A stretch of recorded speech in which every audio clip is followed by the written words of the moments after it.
So that tells me as a walleye fisherman there must be redworms on that north end. And if the sturgeon are going to be eating those redworms, that's where those walleyes are going to be too, looking for a free meal.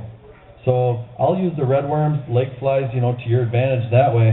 And you try to find where these sturgeon guys are in February, and that's going to help you out in March, April, and May. Any other questions here? Just so everybody can hear. Right. Those fish on the reefs aren't spooky if you're going around trying to find the top of those reefs that spook them out at all?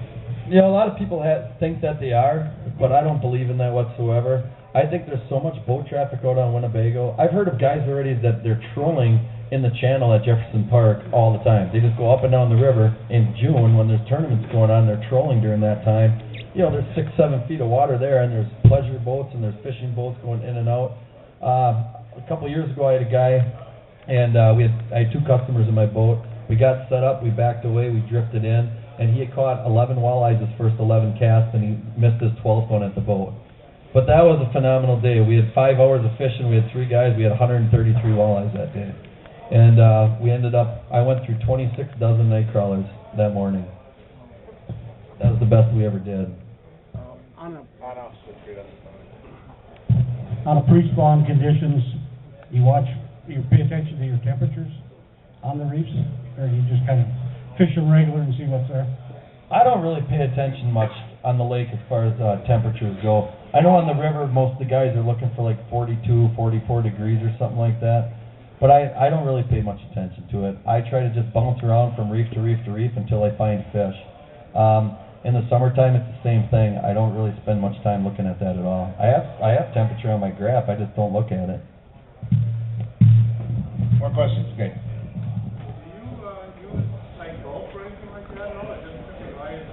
No, I generally use just live bait all the time. You know, what's kind of funny about Berkeley Gulf is I'm pretty good friends, I guess you can say pretty good friends with Chase Parsons, and Chase is, you know, everybody knows his dad is Gary, and I actually asked Gary about that, and I said, how come you just can't catch fish on Berkeley Gulf on the Winnebago system? And he said to me flat out, I don't know. He said it works everywhere, but it just does not seem to work very well on the Winnebago system.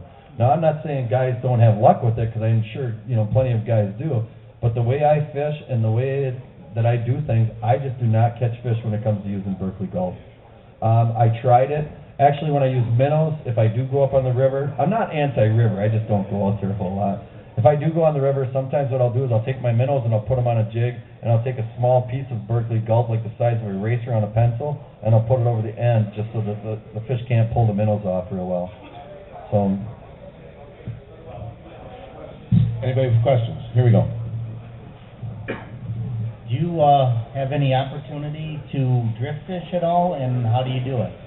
When I drift fish, generally what I'll do is I'll set my bow mount on a certain contour. You know, like if I want to stay in 6 or 7 feet of water, I'll try setting up there, and I'll vertical jig. It's hard. You have to pretty much go with the wind, you know, on Winnebago. It's different than the river where you're just drifting down the river. But when we vertical jig, I go, the most I'll use the 1/4 ounce jig. And we do vertical jig at times, but to be honest with you, I think that you're missing a lot of fish when you're vertical jigging, because if you're going to go over these reefs, here's typically what happens on the reef is you have a hump at 7 or 8 feet, like a sunken island, we'll say, for example. And the wind is pushing into that reef. And what's going to happen is the wind is stirring up that one side of the reef. And that's going to get your bait fish going and your plankton going, and in turn, that's going to be bringing in your game fish. So when you're drifting over these reefs, what's happening is you're bouncing these jigs, and you'll be on fish, but then all of a sudden you get to the backside of the reef, and it's going to cut off. And guys keep on drifting, you know, 200-300 yards, motor back up, and do it again and again and again. Why not just anchor and be right where the fish are? So I don't like to waste time. When I get out there, I want to fish. You know, I want to catch fish. I don't want to be constantly all over the place. So I don't do a lot of that. But when we do, you know, I generally just use a 1/4 ounce jig and minnows, or else, you know, leeches. This year I'm going to switch I'm going to use more leeches than I ever have before. That's just what I'm going to try this year until they start getting really small again. Another question, anybody?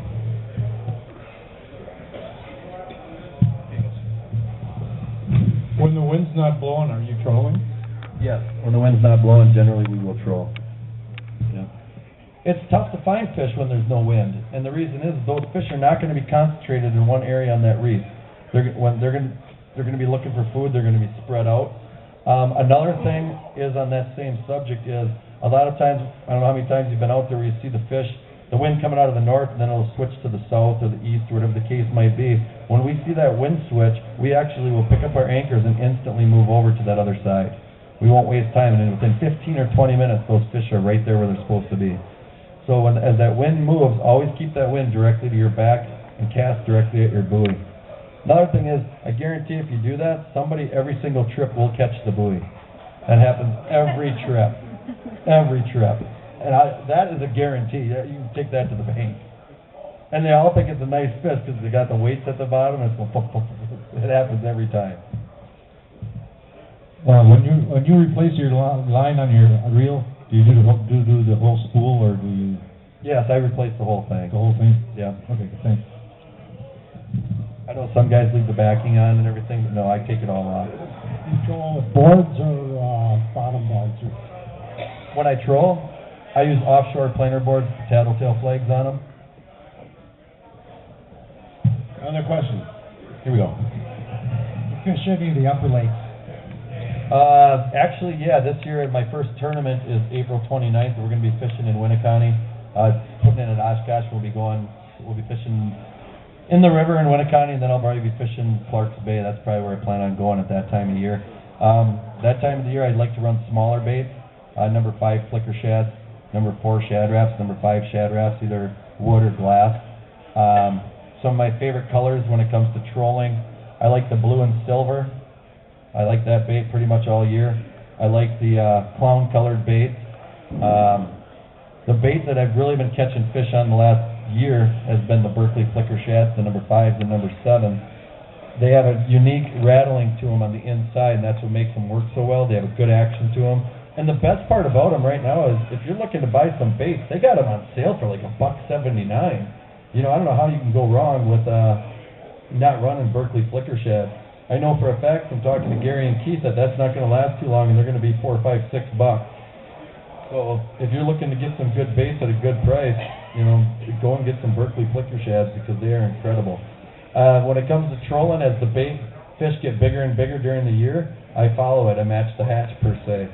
Number 4s and 5s early, number 6 midsummer, number 7, and then we'll start switching to stick bait. My number one go-to crankbait is a Thunderstick Junior. Storm Thunderstick Junior. It's pure silver and it has blue stripes down the side.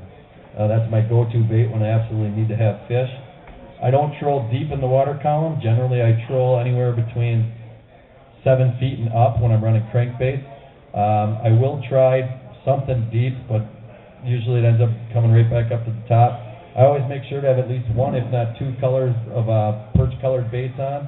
And a lot of times, right now with the gizzard shad, sheephead, and the young and everything that are born, early in the season I like to use white-colored baits as well.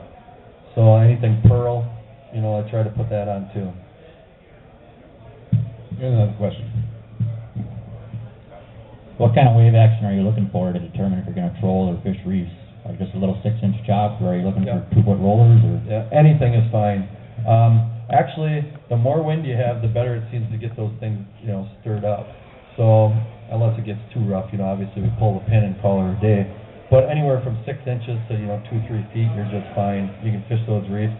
The one thing is when you do position on the reefs, make sure to throw out 2 anchors if you're going to position 90 degrees, because otherwise you're going to be sliding all over the place if you have a lot of wind. Now, a lot of guys, when it gets too rough, they throw 2 anchors out the front. You can fish out the back as well. That's probably what I do when I'm fishing tournaments, when it's just me and a buddy of mine or something in the boat.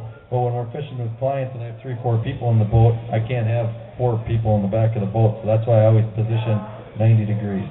But any kind of wind, it's just when it gets to dead calm, then I just pull it and we start trolling.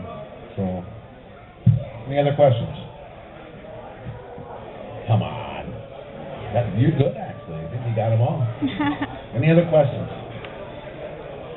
Okay. You know, one thing I want to say about the anchoring, and it's not just because the guy's here, but that drop-in space system, it works